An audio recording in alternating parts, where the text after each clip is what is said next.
There is a shadow that follows you everywhere. You can't see it, but you can feel it. It holds you tight. It silences your voice, ties your hands. Every time that you try to move forward, it pulls you back. Every time that you try to speak up, it tells you to stay quiet. And every time that you try to do something that is good for you and makes you successful, it tells you not now. You think something is out there holding you back. You think it's your school, it's your boss, or it's some sort of enemy that if you go outside and if you try to do something, if you try to speak up, or if you try to build something, they will tie your hands and hold you tight and silence your voice and tell you to don't speak or don't work. But the truth is far more dangerous. That person or that shadow that follows you everywhere, and every time that you try to speak up and it says to stay quiet, and every time that you try to do something, it says not now, that shadow is yourself. Specifically, that's your own mind, feeding you distractions, seducing you with comfort, drowning you in perfectionism, and paralyzing you with fear. And the worst part is that you trust it and you've been obeying it your whole life. And you've let it to ruin your life for years. But now it ends here. This video is the mirror. It's time to see the enemy and finally break free. So listen carefully, because this might be the wake-up call that you've been waiting for. We are our own worst enemy. Most of us are long defeated before even the world has a chance. Not because of others, not because of failure, not because of lack of opportunity, but because of ourselves. We ruin our chances before they are even tasted. We destroy our own potential before even the world has a chance to push us back. It's not the world that destroys us, it's our own mind. We don't take action not because we can't, but because we keep telling ourselves that not now, tomorrow, later. We chase perfectionism and procrastination, and then we blame the time. We avoid discomfort, we chase comfortable things, and we run from unknown. We devour books, contents, and plans, but we never implement. We check results daily and we quit because we didn't get results overnight. We work for 2 days, miss the third day, and quit entirely. We know what to do, but we still don't do it. You don't fail because the world was against you. We fail because our thoughts and our mind was against us. We kill our dreams in our own minds before the world has a chance to challenge us. The real war isn't outside you. It's not your boss, it's not your schedule, it's not your past. The real war is inside your mind, and it's won through small and silent victories every day. And when you understand this, and when you finally understand that you're both the problem and the solution, everything changes. Our number one and our ultimate enemy is not taking action. Everything else, fear, distraction, and procrastination, they all lead to this one. You can have all the talent, ideas, and knowledge, but if you don't take action, nothing changes. You stay stuck in dreams and planning forever. Not taking action is the root of all unfulfilled potential. It's when you know that what to do, but you don't do it. You make goals, making plans, you research about it, you talk about it, you imagine how your life would look like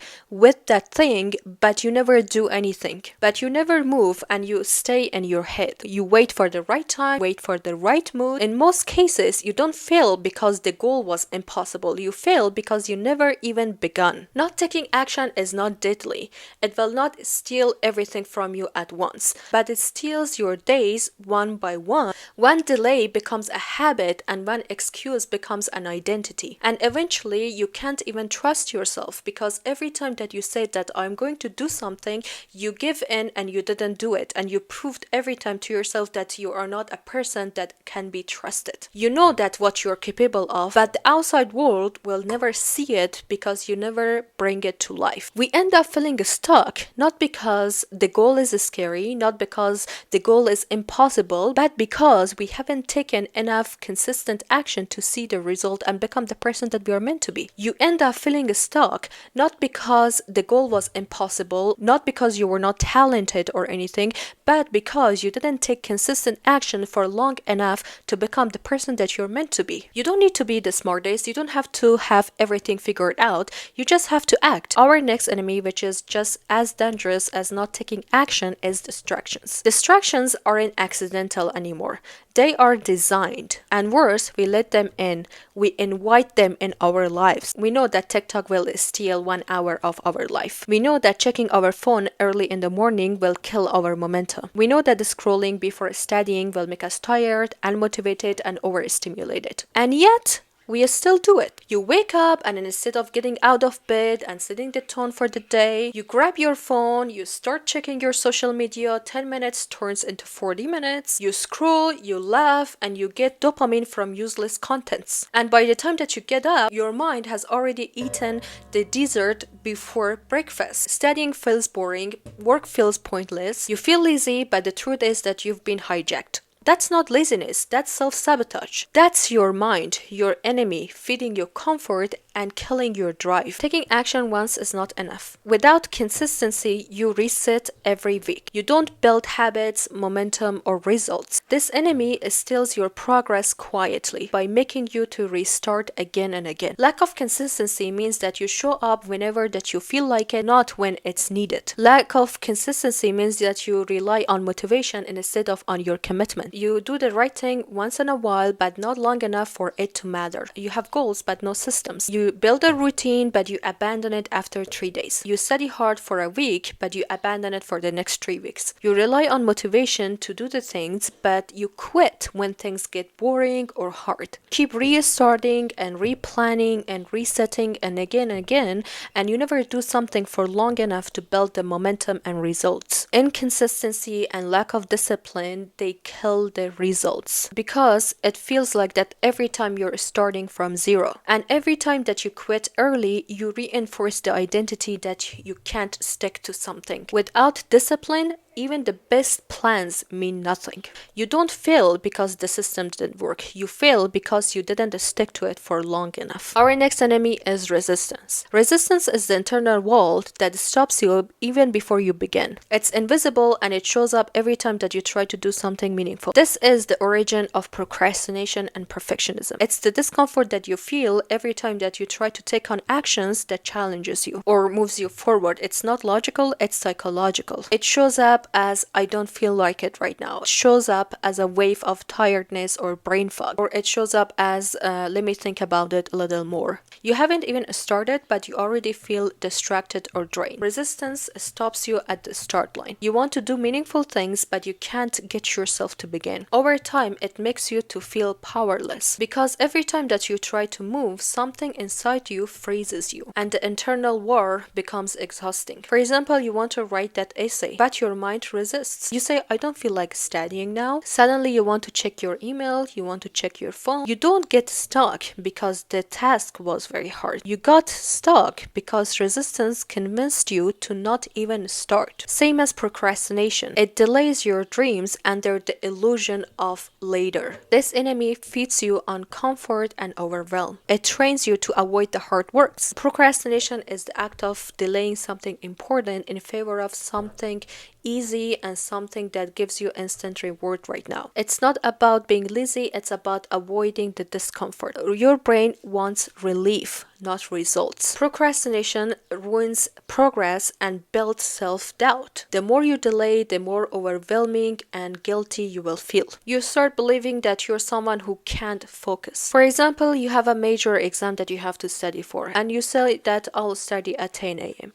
At 9:50, you feel like a coffee. You go get a coffee. But then you come back and you say, okay, I'll have to clean my desk first. When you clean your desk, think to yourself, okay, I have to check my email now. You check your emails and then you open your social media and you keep scrolling. And after that, you stop the scrolling, you feel hungry and you say, okay, I'll just go and have my lunch first. You have your lunch and after that, you feel sluggish and you already have wasted some time and you say to yourself, okay, I'll just start at night because that way I will have more time. You just wasted your entire morning. Not because you're lazy, but because procrastination convinced you to avoid discomfort. And now you feel even worse. Our next enemy is perfectionism. Perfectionism isn't about being perfect, it's about being afraid. It's the belief that if something isn't done perfectly, it's not worth doing at all. It creates impossible standards, and you wait for the perfect mood, you wait for the perfect opportunities. It paralyzed you because you're too afraid of doing something in a bad way and be mocked by other people or being judged by other people or fail. Procrastination is you overthinking, overplanning, and under executing. And instead of building skills, getting feedback, and improving along the way, you stay stuck in preparation mode. You don't fail because you're not capable, because you want something to be perfect and instead of done. Next enemy, comfort. Comfort is the habit of choosing something easy, something that's familiar, even if it's slowly killing your potential. It's the mental and physical urge to avoid discomfort. For example, you're in your room and you don't want to study because you don't feel like it, and you know that if I go to the library, I'll be much more focused because there will be no distractions and everyone is studying, and it just makes me to study even more. But instead of getting dressed and going to a coffee or library, you just choose the comfort. You stay at home, you say, oh, who walks to the library? I'll rather just stay at home and study here. We choose comfort just like that in every area of our life. And that way you become the prisoner of comfort and your cravings. Comfort is your brain's way of keeping you still. Because if you stay still and you do nothing, there will be no danger for you. And our brain's number one job is to keep us alive, not to make us successful. Next enemy, fixating on results. When you fixate on results, on grades, on views, on money, constantly measure your worth by outcomes. If the numbers don't show up fast, you feel frustrated, disappointed, discouraged, and you think that you're failing. And instead of focusing on the process, you chase the reward. You keep asking, is it working? And instead of focusing on showing up. This mindset, fixating on results, is the main reason that will kill your consistency and makes you to quit early. Now let's talk about the solutions and how we can defeat these enemies. We will use our best friends. What are our best friends? Our number one best friend is our focus and attention. Distractions are designed to steal your focus. If you want to get rid of distractions, you can't only rely on your willpower. You need to build an environment that protects your mind. What you should do is that you have to remove the enemy from your house. Put your phone in another room, or you can put your phone in airplane mode while you're having your focus blocks. Before each session of studying or working, set clear intentions for that session. You have to know that what is it exactly that you need to do, otherwise your mind will be overwhelmed by the sheer size of the tasks. For example, don't say that I have to write the essay, just say, okay, I'll spend 1 hour on writing the introduction. Use the Pomodoro technique. Set a timer for 25 minutes, start working for 25 minutes and take 5 minutes of break. Your attention and your focus is your best friend, and it's your most valuable currency, and distractions are how you go broke.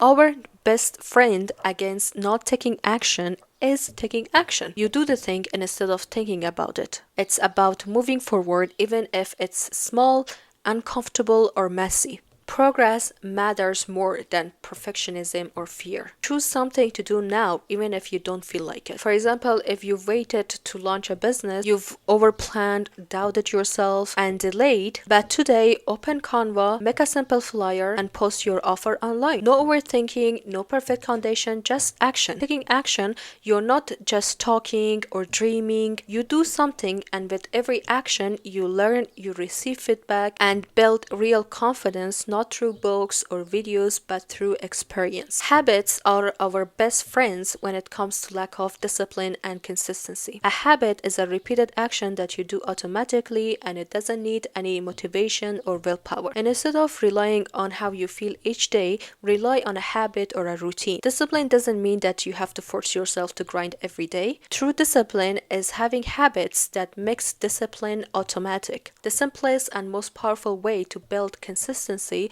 is to build the habit of showing up. Choose something that you want to make it a habit. Start with 5 minutes a day and do that thing for 5 minutes for straight 90 days.